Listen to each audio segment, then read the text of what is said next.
Welcome to the Dynamics Hot Dish podcast. Whether you're a tech enthusiast or novice, there's something here for everyone. I'm Liz.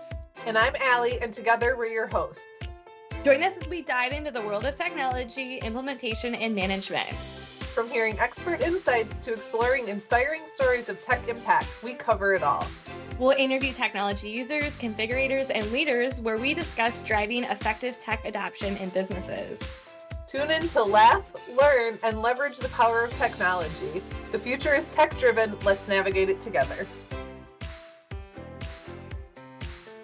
Well, welcome back, everyone, to Dynamics Hot Dish. Today we have a really special guest on, Eden Wilson. Eden is an award-winning tech ambassador, speaker, entrepreneur, former champion rhythmic gymnast, which I also want to talk to you about the Olympics, cheerleader, Southside Chicagoan, and a rising freshman computer science major at Spelman College. And congratulations on just becoming a certified Scrum Master. I saw your post on LinkedIn yesterday, and I was like, wow, this is amazing. You have already accomplished so much, and I'm so impressed by all you've done, especially you're young still. And I'm like, gosh, when I was 18, I didn't even know what a Scrum Master was. So I'm really excited that you're joining us today and that you're here, to chat with us. And then Eden and I met, a year and a half ago at a Microsoft Build conference. And Eden, you were there as a Microsoft student ambassador. And I'd love to hear more about that program too, and talk about that with our listeners, because I had never heard of that before. And that was my first time learning about it. So yeah, welcome. We're excited to have you on today. Thank you so much. I'm excited to be here. So let's start with what motivated you to become a Scrum Master? So I am a major in computer science. Obviously, I really want to get into technology and technology leadership specifically, because while I really want to learn the technical issues and get a really deep technical background, my goal is to get into tech leadership and continue my entrepreneurship and start my own tech company. So I want to learn the system from the inside out. Even though I've been managing my own projects on my YouTube channel for some time, it's really just a team of me and my mom, my brother, if he's in a video, or my dad doing the background stuff. So I wanted to learn a more organized way of managing projects with multiple people who I'm not related to, so that I can really understand the system of product development, and especially for tech, so that I can, move on and just have a really hireable asset on my resume. So the next step is to get my certified product owner license, which I'm doing next week, so that I can understand how they manage the product backlog and just be really conscious about the value that you're providing for your services and things like that. How did you first hear about certified Scrum Master or certified product owner? Is it just from your own research online? Did you kind of get advice from others? Because like Liz said, when we were going into college especially, that's not even something that was on my radar, our radars for sure. And now we of course know about it, but I'm just curious how you came across it. So I came across it because my dad is a product owner. He's really into VC. And he got his certified Scrum Master license back in 2009 when I was 3. And, I talked to him a lot about how I want to get into tech leadership. And he suggested that that's a really great way to understand how technology companies work and how they produce. And there's a tradition in my family where by 18, you have to be licensed to do something. So wow, that's amazing. Yeah. I could either be a nail tech, a real estate agent. So my two older brothers have their real estate license, and my brother, who's a year older than me, he's a licensed broker. And I did not want to do real estate, and so I said I'll do my Scrum Master license and my product owner license, which definitely helps me be hireable. And so now we're 3 for 3 with the tradition. Well, congratulations. Yeah, that's a huge accomplishment. It's not easy to go through those either. So why don't you tell us a little bit about your sweatshirt that you're wearing too? I recognize that logo just from seeing you on YouTube and things like that, and when we were preparing for this episode. But tell our listeners a little bit about your lemon logo with the glasses on, what that means, what your company is. Let's hear a little bit about that. So Lemonerdy is my YouTube channel that I started in 8th grade. So the logo is like a lemon with glasses, and I started it in 6th grade. It started just being about all the things that I love, just talking about what I like to do. It would be cooking, book reviews. It started out as mostly book reviews. So I was a huge book nerd when I was young. I still am. And as my interest evolved towards coding, I started making coding tutorials on Scratch and posting them. At first, I was just showing off the products that I made, but then I got into how I made them, and I developed a huge audience on YouTube Kids. So now I created a full coding course on DIY.org, and I'm continuing to advocate for teaching young kids different skills in STEM because I think it's really important to have role models. It's not a lot of times that you see young kids teaching other kids how to code or showing them different skills that they could potentially find as a passion or employable in the future. And I just want to be a role model as a young Black girl teaching kids to code because you really don't find that on YouTube. I just want to pause for a second and repeat what you said, that you started this in 6th grade. Wow. Okay. I think that's incredible too. I mean, and Liz has done a lot of training on Dynamics and other platforms as well. So have I. So like training is really ingrained in a lot of what we do. And I love that that's a great place to get started because you're teaching yourself and you're recognizing that what you're learning is going to be helpful for other people. And that's a great way to get into technology as well, because sure, there's, resources online and stuff, but if you find a better way to do it and a better way to share your knowledge with others, I just love that you found this niche and decided to dive into it. I think that's super cool. Thank Yeah, you so much. definitely needed. Like I mean, I don't have kids, so I've never like looked too hard for Scratch education tutorials, but if it's like anything else out there, we need more high quality educational content. And yeah, I think it's great that you started it at such a young age. I would love to hear more about Scratch. Like I know it is a coding platform. I've seen some of the games that you have tutorials for out on your YouTube channel. But it's designed for youth or for children, right? And so kind of can you explain to us what it is and then why is it beneficial for kids to start there if they're interested in STEM? Yeah, so Scratch is a block-based coding program. So they have something called Scratch Junior, which is actually what I started with back in like 5th grade, that it takes the computer science concepts at a high level and you can kind of put them together and learn how the computer works, how you can give it instructions. And then there's Scratch, the main Scratch that I do tutorials on, that it's also putting the blocks together, but it's more detailed and it's more customizable to make really difficult or complex games.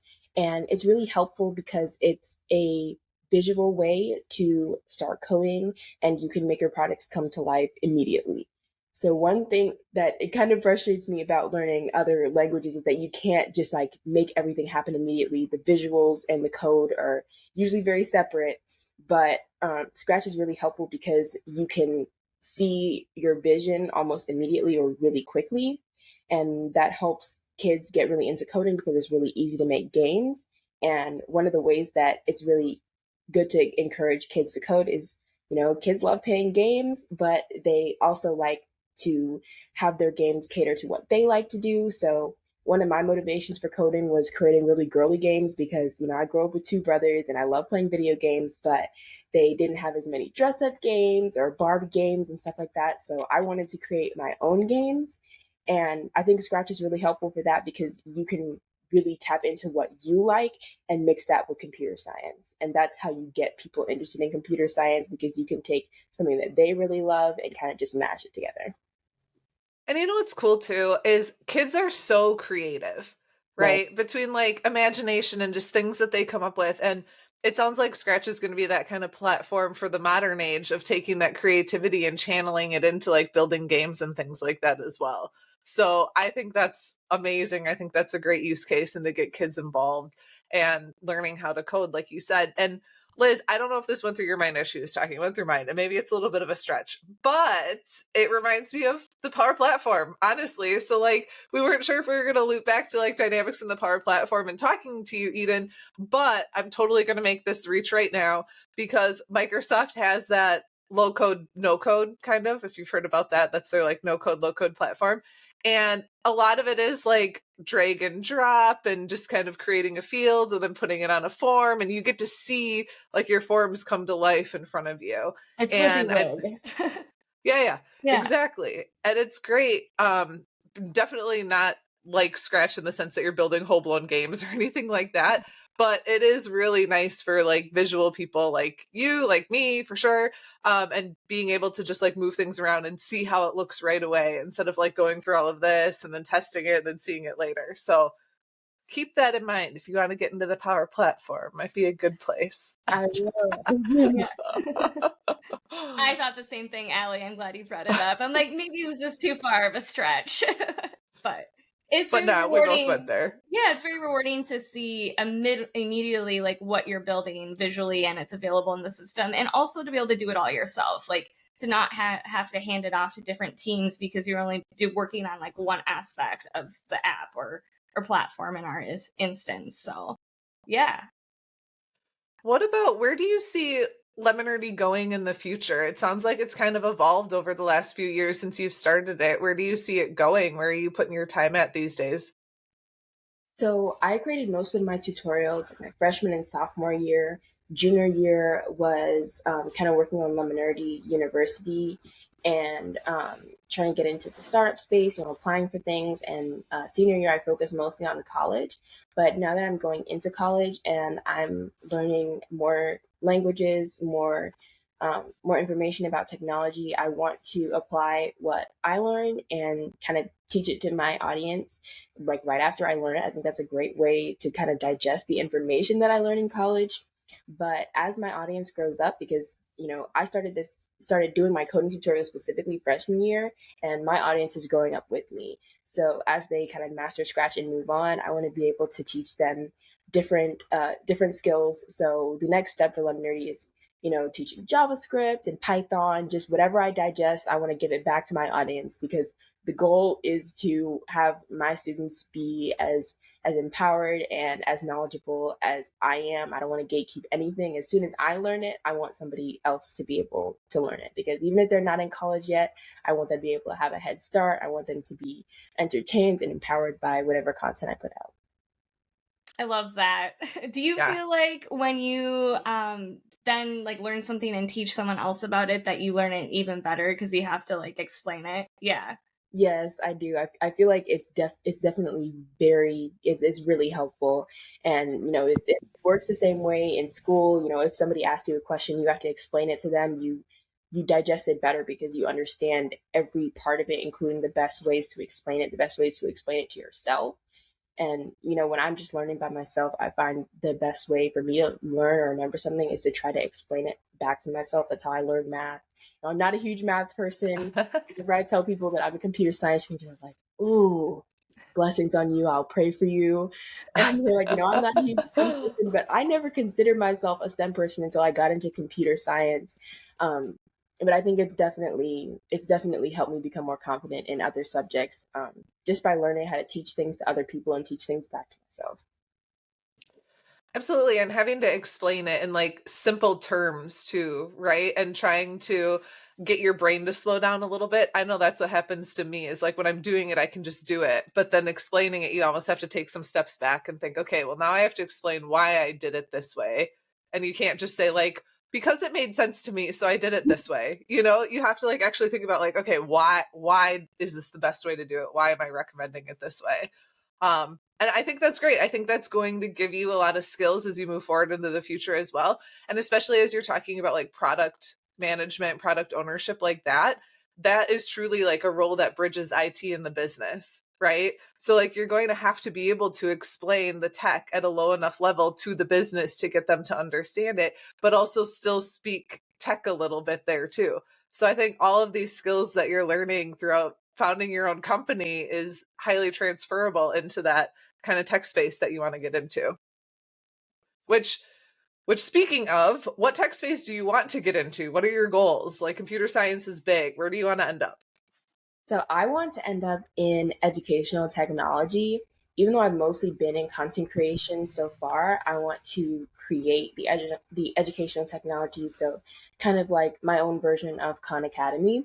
One of my passions is special education. I worked as a special education classroom assistant all throughout my senior year. So, like 3 periods of the day, I would work with different classrooms. I would code games for the kids that help them learn, and that really solidified my vision to get into educational technology. So my goal is to found my own educational technology company and use AI to evaluate the learning styles of students with learning disabilities and match them with learning programs that I would create that best fit their learning style.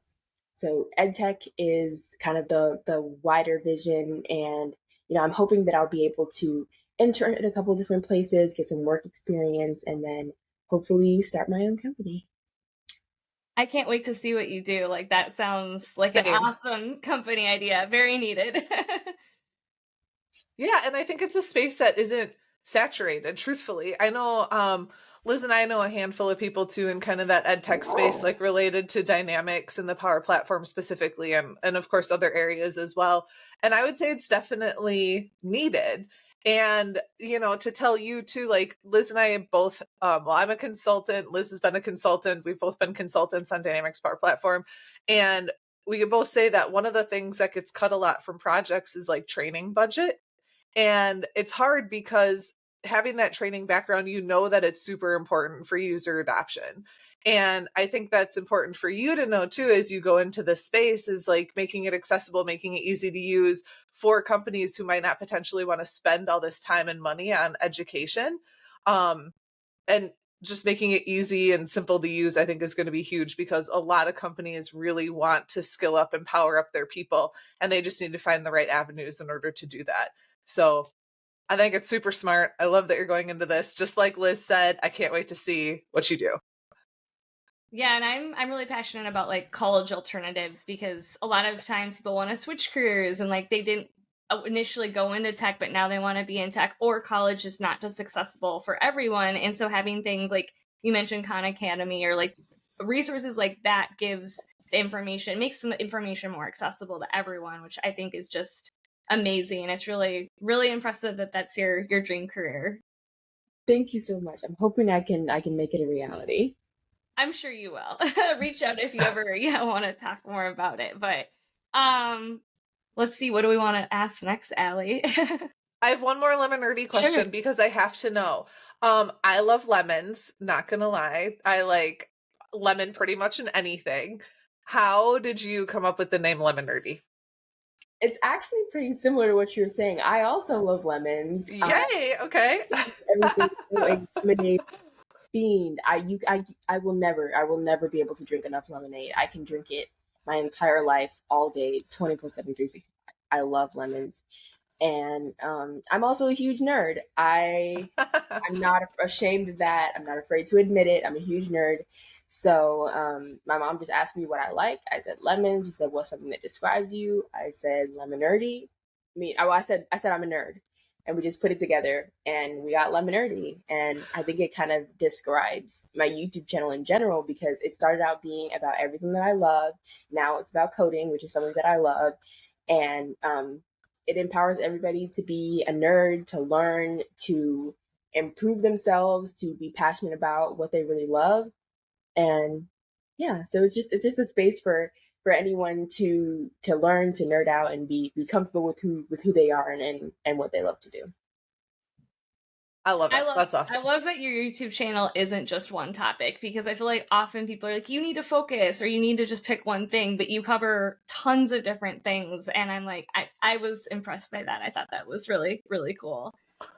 Since we're on kind of more fun light topics, I have a few just like quick round robin questions. I know you said you were a book nerd, so what's your favorite book you've read this year? I knew this was going to come up, Liz. I was waiting for you to ask about the books. Yeah. My favorite book, I didn't read this year, but it's my all-time favorite book, is called Sway With Me by Syed Masood. It's so good. You will not regret reading it. It's hilarious. It's a YA book. I don't know if your audience reads young adult novels, but anyone can read it. My mom read it, and she's not a young adult, and she loved it. So I'm pretty sure you all will love it. It's about this Pakistani couple. Well, they're not a couple, I'm telling you, but it's Spoiler alert. Okay. um, but I love that book. Highly recommend. Great. I'll add it to my reading list. We'll put it in the show notes. And then I know you're also a gamer. What's your favorite video game? This is an old one, but Little Big Planet 1, 2, and 3. I love that game so much. I grew up on that game. I don't know if you've ever heard of it, but it's like a PlayStation game. I haven't. Yep. Emily, have you? I have, yes. I've never played it, but I have heard of it. Yeah, it was big. Great. Yeah, no, my games are old games because I played them when I was younger, so... I know it's the young games that stick with us too, like Sonic the Hedgehog, Sega Dreamcast. That's what we lived on.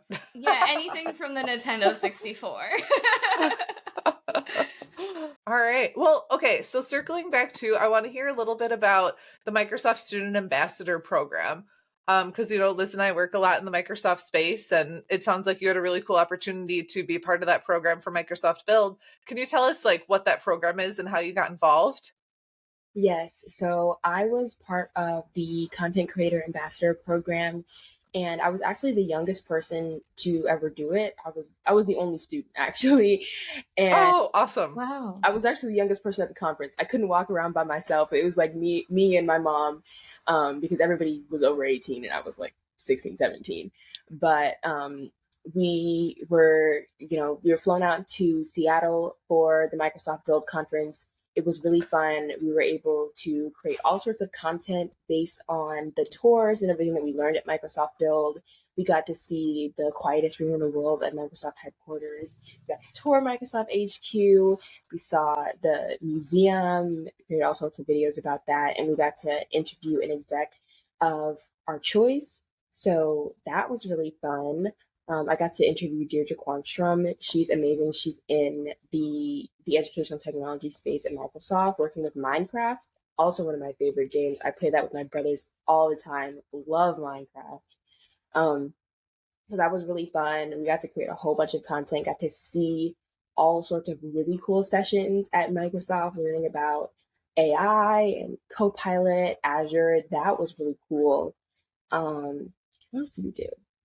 Got to tour around Seattle and eat some good seafood. That was great. There's so much good seafood out there. Yeah, Seattle's a really fun city. It builds a great conference. And I know like that year and this year, there's been so many exciting AI announcements, obviously. For our listeners, how, like if someone has someone they know that would want to apply to be a student ambassador, what does that process look like? Do you know like how someone would apply for that? Or did Microsoft reach out to you? Microsoft actually reached out to me for the content creator program. So the content creator and student ambassador is a little bit different. But the student ambassador program, I'm pretty sure you can apply for it if you look it up. It's kind of like an education plus Microsoft experience program. So you learn a lot, you get mentored, and then I think you're able to attend Microsoft events. So definitely look that up. I think that's a great resource. I met some people at Microsoft Build who were student ambassadors. So if you find someone who is, they can definitely tell you all about it. Awesome. Okay, cool. I mean, content creator too, to be a part of that program is awesome. And how did it feel when Microsoft reached out to you and you were was it an awesome feeling that they're like, hey, you're a creator and we want you to be a part of this? It was definitely surreal. I thought it was a scam at first. I was like, who at Microsoft knows who I am? I have around 8,000 subscribers now. I think I was at maybe like 4,000 back then. I was like, how do they even know who I am? But I was connected with the person who's running it by Scott Hanselman. And because I'd been on his podcast before, and I guess he remembered me, recommended me, and I was really just like taken aback. I was on the meeting just shocked the whole time that they even knew who I was and thought that I would be a good candidate for it. But it was definitely very, very exciting, very empowering, and I loved the entire experience. Honestly, I feel like that's like the beginning for you, and more of those experiences are to come with everything that you're doing. So keep it up. It's amazing. Kind of pivoting a little bit. So you're starting college this fall, right? Yes. How do you feel about having all of this already on your plate? You're already working on this company and now you're starting school. How do you feel about balancing it all? Um, I'm hoping that I can balance it all. I probably won't do a lot of content creation when I first start, so I can focus on just learning, digesting everything. And Mhm. then once I get into the groove, I can start teaching what I learn, and that will help me learn a little bit more. So hopefully I can balance that a lot. I'm hoping that college will help me to also enhance my initiatives, reaching out to the community in my new city in Atlanta and engaging new youth, new audiences. Hopefully I'll be able to, kind of put it secondary because, education is first. I got to get my degree, but still work on that secondary and hopefully it'll help me with what I'm learning, but also, continue to build my resume that's not tied to being a student because I really try to build my out of school activities so that once I graduate, I can take those accomplishments with me and that part of my resume with me um, to the rest of my career, and I don't have to have a certain leadership program that's only tied to school. So I'm glad that I can take this with me out of high school into college and then into my career later on. I think that's great. And I also think it's great that your passion is what you're going to school for, which is what your career is going to be based on. I think a lot of people don't really know what they want to do going into college, and you kind of spend some time figuring it out. And although it sounds like you exactly know what you want to do, and that might pivot, we'll see. But I think you have a lot of ambition, and it'll be cool to see where you end up after college too. But I think that that's one of the biggest things is people always say like go into a career that you love, right? And you know that you love this. And I think it's great that you already know that and you're going to have a great career in technology as a result. I feel like it's kind of rare. People are always like, "How do you know exactly what you're gonna do?" And I don't know. I think it's rare. People are always like, "Well, I don't know what I want to do. I feel like I'm behind." And people who are my age who don't know what they want to do, I think that's completely normal. I think I'm just a little weird that I know what I want to do. Um, I We're just, all a little weird. yeah, We're all aware. yeah. I think it's just that I've had the opportunity to, I mean, I feel like it's kind of like a not a 1 in a million, but like a really low chance that you're gonna, randomly try something that ends up being your passion. And I just happened to join a tutoring program where I was matched with someone with special needs. I had never looked into education technology or special education, didn't know anything about it, but that kind of sparked my passion for special education. And then senior year, I was able to do that internship as a classroom assistant, and that just kind of solidified it. So I feel like it's really just an anomaly that I was able to find it out. But I'm glad that I have it. I know it's something that I'm really passionate about, special education in general. And they say combine what you're good at and what you love. I love special education. I'm good at leadership and technology. So hopefully I can combine those. It may not be in the way that I think it will be, but I know that I have that passion. I know that I have that skill. So I can mix it up. I can change it around a little bit, but I think that's the path that I'll be on. Excellent. Well, yeah, go ahead, Liz. Were you going to ask Yeah, I something? was gonna say, like, I mean, you obviously have a clear path you're on right now, and like all the things you're doing are the things to kind of keep that momentum forward, even if it does shift over time as you like learn more, develop different passions. But it's just, yeah, really inspiring to see how clear you are on your passion right now. And yeah, I agree with Allie that, I mean, I think it would be great to have everyone in jobs that they, love doing. So I'm just proud of you for following your passion. Um, yeah. What do you most like? Is there one thing you're most excited for, like a particular class you're most excited for this fall, or what are you looking forward to in college? Honestly, and this sounds really nerdy, but I'm really looking forward to my first computer science class because Spelman College is an all women's college. It's an HBCU, so the college is primarily Black women, and in technology and computer science, Black women are less than 4%. And in the classes that I've been in, I've been one of maybe two, one of one. And I'm just really excited to be in a class that's completely or primarily Black women. It's something that I've never experienced before. And I'm really, really excited for that. On Instagram, we kind of connect with people who are in our same major. I started a little computer science class of 2028 group chat because I'm just so excited to meet other Black girls who are passionate about technology. Even though I've done like all sorts of STEM programs and programs for girls, it's not often that you find Black girls that are interested in computer science. It's usually just me. Um, a lot of Black girls that I met are interested in medical or things like that, but it's like a really small subgroup. There's only, I think, 60 people in the major out of all the classes. So, or maybe it's just my class. I'm not sure. I haven't met everybody. I tried to find them all, but I'm really excited for my computer science class. That's like hopefully the highlight of my year. That's awesome. Why do you want to comment on like why you feel like there are so few young Black women going into tech? I think it's really just a lack of a mentorship and visibility for Black women in computer science. Me personally, I hadn't met a Black woman who was a computer science professional until I was in Girls Who Code, which is specifically for helping get girls into the tech space. And even then, it's not a lot of Black women, but I did meet this one woman I'll never forget. Her name is Bree Warren, and she was my teacher for the Girls Who Code summer immersion program.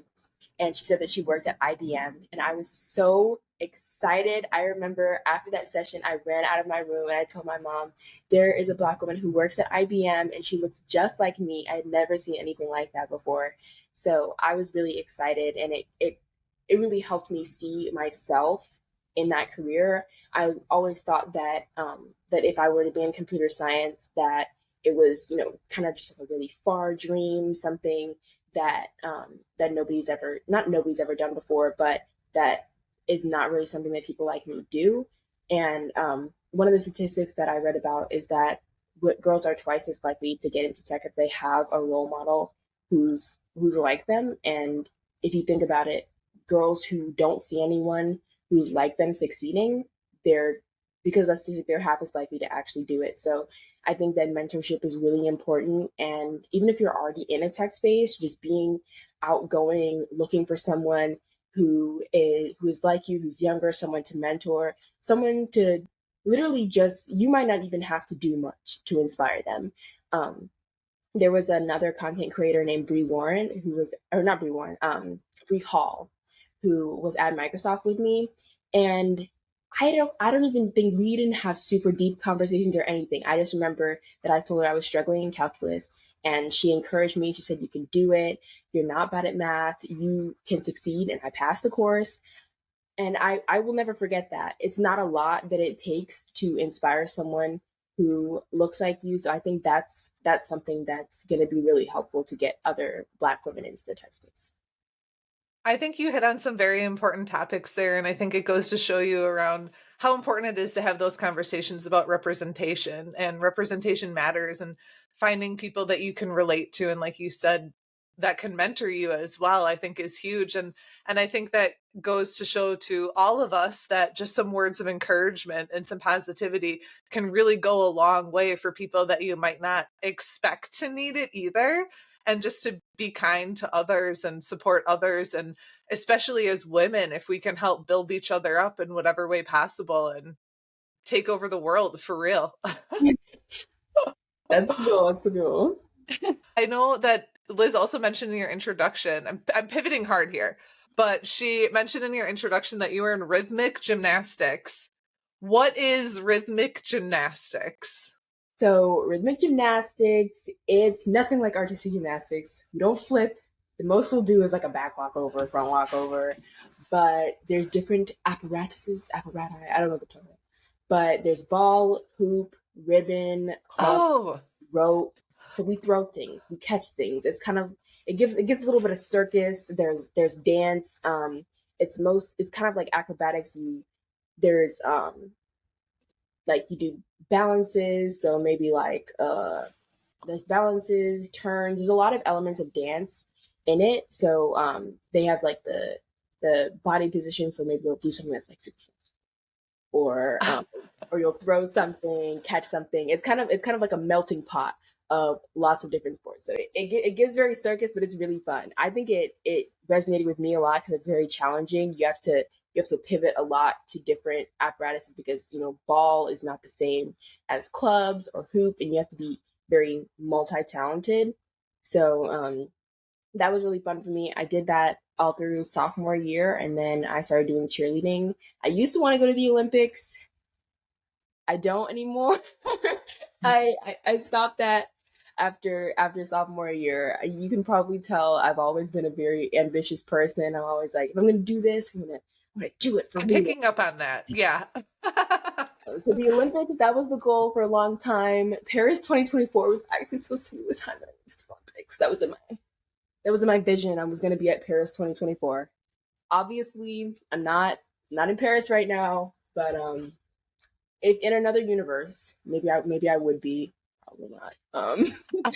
But yeah, that was like a huge passion of mine. I still love it. Did you already scope out when the rhythmic gymnastics is happening at the Paris Olympics so you know when to watch? Because now that you say that, I totally know I've watched them in the Olympics and it's really fun to watch. I haven't. I know there's one or two girls from my gym who are going to the Olympics. Um, Nuh-uh. that were in the That's they were in the gym that I was at in Chicago. That I'm probably gonna watch them. Evita Griskinas and I think Lily Muzzino.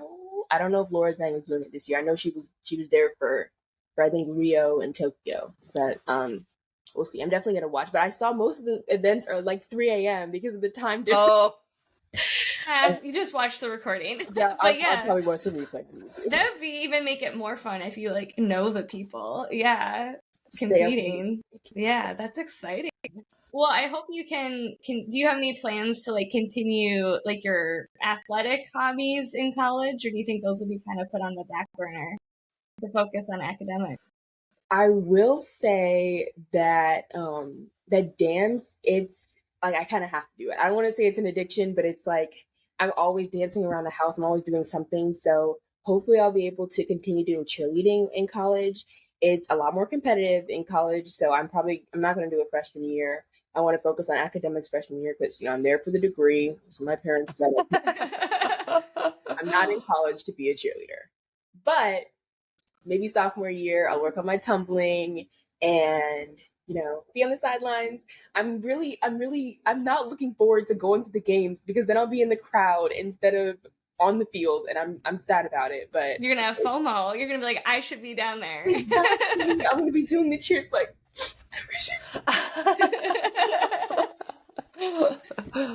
But I think it's important too to have like, I know Liz likes to run a lot. I'm not a runner for sure, but it's good to have like the athletic outlet, right? Especially when we're on computers all day long and Right. it's like all you can do is like let me stretch my arms, let me walk around the house a little bit.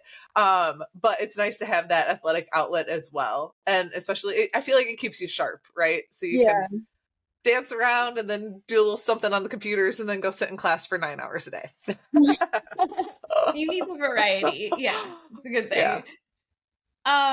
Should we ask your signature question, Allie? Or I guess before we move on, Eden, is there anything else you want to talk about today or share with us and our listeners? I would just say a word of encouragement if you are looking into getting into computer science, if you want to become a computer science major and you're not sure yet, just go for it.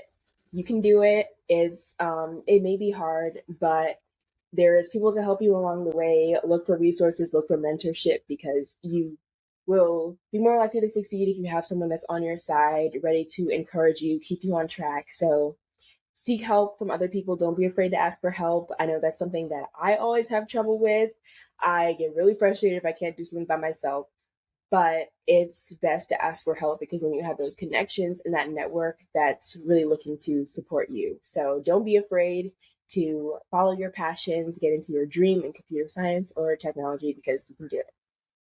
That's great I advice. love that advice too. And it reminds me, earlier this week we brought in a couple high school students women into Stone Ridge, where it's the company I work for, and did like a little mentoring job shadow day with them to show what it was like to work at Stone Ridge and get kind of a career in technology too. And we're having a lot of the same conversations. Is it's so exciting to see young women get excited about technology and trying to bring them into the field and have conversations about it. And I'm excited for them to see this podcast episode too. And maybe you'll have some new connections there, but I think it's fantastic to keep spreading the word to young women to get involved, reach out for help, follow Eden on social media and see what she's up to. All right, cool. Yeah, Liz, signature question. Go for it.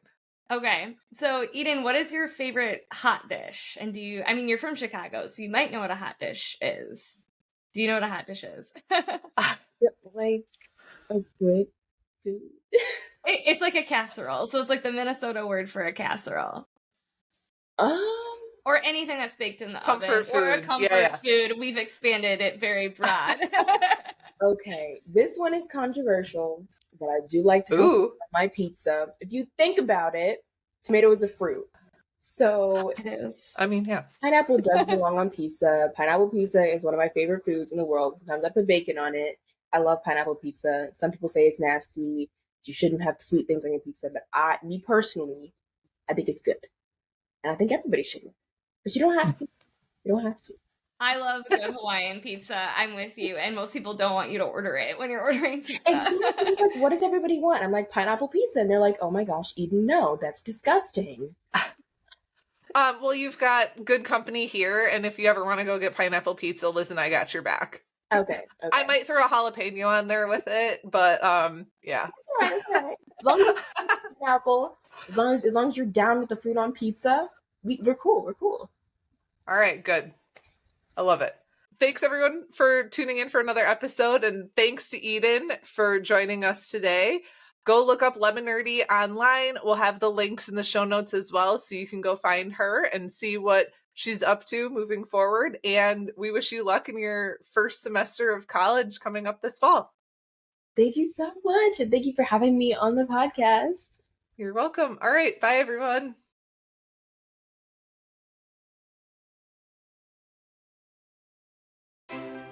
Thanks for tuning in to Dynamics Hot Dish, your go-to podcast for all things Dynamics 365 and the Power Platform. If you found this episode helpful, be sure to subscribe and leave us a review on your favorite podcast platform. And don't forget to follow us on social media for even more insights and updates on the latest trends and best practices in business applications and low-code development. We'll be back soon with another delicious serving of Dynamics and Power Platform goodness. Until then, keep innovating and building great solutions.